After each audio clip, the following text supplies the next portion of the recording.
already out there. I mean, we need to address those issues. So yeah, that should probably work. I don't see any possible reason why that wouldn't be. I referenced them in the XM. Big pardon? I referenced the technical documents in the XM convention too. Yeah. And, you know, as part of my basis. Sure. Yeah. It's like, I'm glad to hear you say that about Levon. I told him that's what I wanted him to do. Levon was very, very helpful for me. A year and a half ago when I was. You did a great job too. Yeah, he came over and he said, "I'm going to be looking for your petition." Okay. And he did. Okay, and it's Levon tries to find a basis to qualify. Now, 8-9 years ago, it wasn't that way. Denise remembers the other day. This whole process, you got to understand, this has been an evolution, a 9-year evolution of how this thing works and how we work with each other. Okay, who determines the qualification? Who looks at the reports and determines that?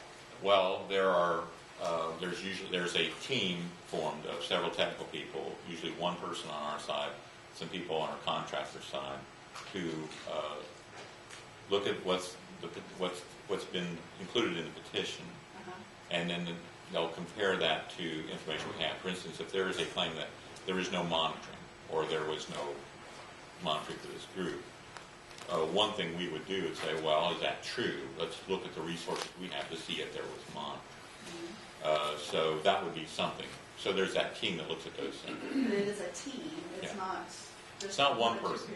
Not one person. It's a team of people who looks at those and writes that. And then ultimately, I guess there is a team leader who writes what's called a professional judgment paper that lists the opinion of whether it appears to qualify or not. And do those eventually become public, those documents? Yeah, I believe so, but I believe the professional judgment paper is public. Yeah. On the lack of monitoring, do we have to prove that what was not monitored was enough to, say, put somebody over the edge on the POC? No. Whether it was significantly damaging or could have caused cancer? Probably not. No, probably not. If it's a radiological exposure and it wasn't monitored, as long as it's not so insignificant that it's essentially indistinguishable by anybody who's on television, it's not really be an occupational exposure. We just qualified a petition at Rocky Flats on a potential tritium exposure, and Rocky Flats really didn't, as far as we were able to tell when we qualified the petition, didn't seem to have that much opportunity for tritium exposure, but there was some. And there was it was unmonitored in large part. And so we said, well, we think we better qualify this to get this discussion in public. But the tritium doses that, at least that we were able to discover during the qualification process, weren't really all that big. They weren't likely to be successful in exposure construction. So they're not that big, but could it qualify for an SEC even though it wouldn't cause much damage just because we didn't? It's a possibility, yeah. And part of that qualification was that, well, there could have been other, there's this one event that they found out about where after the fact they tried to recover and figure out how badly could people have been exposed from this event that happened. But we said, well, how do we know there weren't other things like that? So that was part of that qualification decision as well. And again, if it qualifies, though, your qualification is not actually an approval. Going into an evaluation. Qualifying. Yeah, the evaluation report, our evaluation report on that actually concluded that the class isn't warranted. We just delivered that to the board at their last board meeting. And the board, of course, said, well, SCNA is going to look at this. We're going to take this and assign it to a work group. So there's more discussion to come on that. Okay, so what I'm trying to figure out is if the exposure is not too damaging, but they were not monitored, not will it get qualified, but is there a chance that you can get an SEC because you were not monitored for something that was, well, there are plutonium or something. In order to have an SEC granted, you have to conclude that a suitably accurate dose reconstruction isn't feasible. So while you may feel like, this probably didn't cause a lot of dose to those folks, but we don't know what the dose was. that's not really warm and fuzzy to say that, well, we don't really think this was very much, and so we're not going to add a class. That argument doesn't, carry any water. And so we don't really, if we don't know what it was, we don't think it was very big, but we don't know what it was, so we can't say for sure it wasn't very big. And so they're going to. And I can think of one, I won't mention any names here because I'll probably make people mad, but I can think of one that would fit exactly in that category. That we didn't really think was all that big, but we couldn't reconstruct it, and so the class was that. Well, you know about the Prometheus spill. I know about the Prometheus spill, yes. Well, that went over years, Mm-hmm. and we don't know. Well, I'm telling you that Kansas City will be front and center in the discussion here very shortly, and I'm sure that'll come up. That'll be there. And that would be something too, I believe, that, if you know a particular incident or, and it doesn't have to be lack of monitoring for just uranium, it could be isotopic specific, or an incident such as that, then that could be a basis for filing your petition, and we'd be happy to help you with that. Yeah. Okay. I know this is crazy because I've been bringing up the radon for about a year with my people, and they're just like, forget the radon. But radon is listed on the SEM in Building 452 for Rocky Flats. I have like a document that says radon is an inherent problem with Building 991. The fact that this contamination is radon is overshadowed by the fact that a safety requirement was not adhered to. Anybody who had a radon dose at Rocky Flats was not monitored because it was just radon. That's radon. Go dress out. You're done. Right. I'm thinking people were told it was radon when maybe it wasn't. But I do know that radon was on the site, and it was in non-conventional buildings, which I think is What type of building?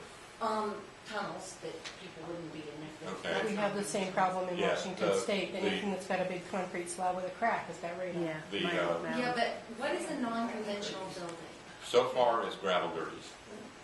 Okay, and then what about on page 165 of the OPIS ABR WH working group? It explains that NIOSH doesn't consider radon as an exposure unless uranium was in the building. No, it should be radium. Radium. That's supposed to be radium. Okay. So uranium doesn't have the other products that It we has, use? but it depends on the uranium. If you are talking about uranium ore, you're going to have all the decay products, which includes radium.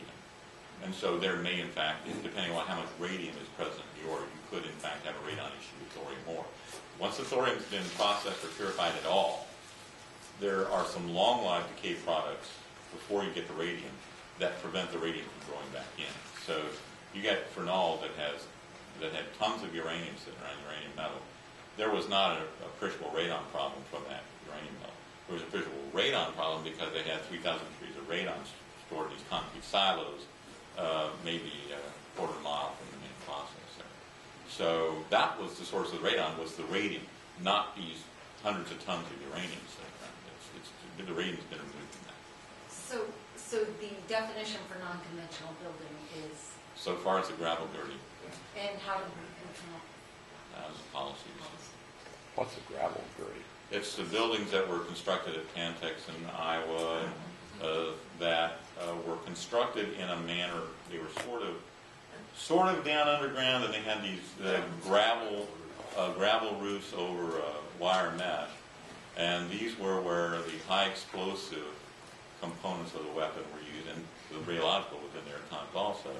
But they were built that way so that if the high explosive accidentally detonated, it would blow up, wouldn't blow the walls out, it would blow that gravel up, and presumably would come back down and contain whatever fissile material was associated.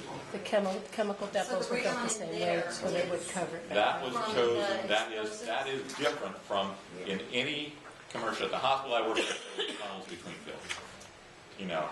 There were any kind of conventional situation, you're going to have that. If you're in a high radon area, you're going to have high radon in the tunnels compared to other places that have low radon, higher in the tunnels than you'll have on the second floor. All that is, we consider that included in the baseline risk of the POC calculation.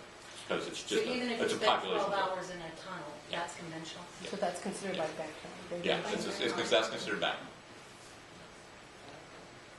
See, had one, I think it's a joke, and now I've said that, nobody will laugh.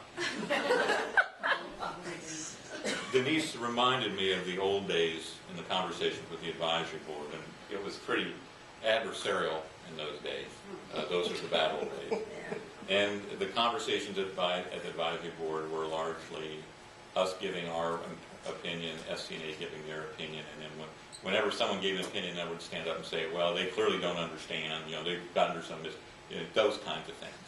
And it reminded me when I was young, I don't think I was a child, when I was younger, the show 60 Minutes used to have a bit at the end called Point Counterpoint. A couple columnists, James Kilpatrick and Shen Alexander, would argue, one would talk and the other one would say, you don't know what you're talking about. Then when I was in college, a show came on called Saturday Night Live, and Dan Aykroyd and Jane Curtin did that counterpoint, and Jane Curtin would give her opinion, and Dan Aykroyd would start, Jane, you ignorant slut. And so I refer to those as the Jane, you ignorant slut days of the program. We have progressed past those, though. We don't behave quite that way It anymore. reminded me more of Mad Magazine of Spy versus Spy. Why did he look at you when he said Oh, that? it was a battle, was it not? It was an absolute battle. Every time they'd say something, I would get up and argue and argue and argue. And I guess I wasn't as ignorant as slut as I thought I was. I didn't mean that. You did get a laugh. But it was, it just reminds me of that line from Saturday Night Live, those old meetings, Okay, more on the qualification process. Okay, you have to provide some sort of documentation of the qualification base. Affidavits can count as that. This is all laid out more clearly in the regulation, and it can be explained far more clearly by Levon or Josh than what I'm going to be able to do here, because those guys do this all the time. And one of the less harmful things about sending me here is I'm not capable of answering too much detail.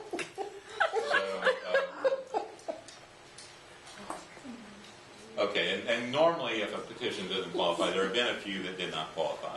It's because we couldn't arrive at a basis that met the requirements of the regulation. That's normally why it doesn't qualify, because it's not that hard to fix any of the other required information. That's not that hard, but the basis is sometimes hard to fix. Okay, here are some examples. Nuclear Metals Incorporated, the petition proposed class was all maintenance employees for a certain number of years. And the basis provided by petitioner in supporting documents and monitoring records were either lost, falsified, or destroyed, and radiation doses were not monitored. And he provided affidavits indicating they were not monitored. And in this case, we looked at information we had in claim files, other information that we've been able to find from the location, and we did find that, in fact, people were monitored during that period. Or the happy end of the story is more recently we've recommended adding a class for an earlier period, but during this, the 81 through 91, that's getting pretty recent in terms of the history of DOE. But for an earlier period, we've just recently recommended, and the board's agreed to add a class at this time. So in this case, said, well, people said, well, I wasn't monitored, we weren't monitored, and then it turns out you can actually, there is monitoring information for people. Maybe those two people weren't, but people who were exposed were monitored. And so once you have an exposure base, generally there is something you can do with that. Okay, another one, White Wall plant. All petitioners, the petitioner proposed class was steam fitters, pipe fitters, and plumbers employed from October 1st, 44 through December 31st, 1957. And the basis provided by the petitioner and supporting documents were that workers were not monitored. Provide an affidavit indicating that he did not believe that steam fitters, pipe fitters, and plumbers were not monitored. And we checked our documents and we said, well, son of a gun, we don't seem to have any monitoring information for the early period, certainly of that.